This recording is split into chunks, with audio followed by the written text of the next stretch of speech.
স্বাগত news 24 sports টাইমে আপনাদের সাথে আছি আমি জান্নাতুল ফেরদৌস রুবা। শুরুতেই জানিয়ে দিব শিরোনাম।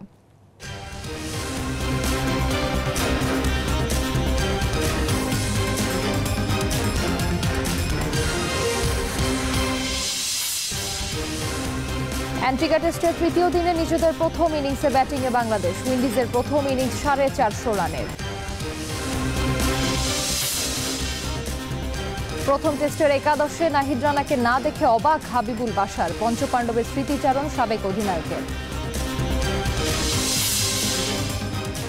লা লিগায় হোঁচট খেল বার্সেলোনা। ইপিএল এ টটেনহাম হটস্পারের কাছে বিধ্বস্ত ম্যানচেস্টার সিটি।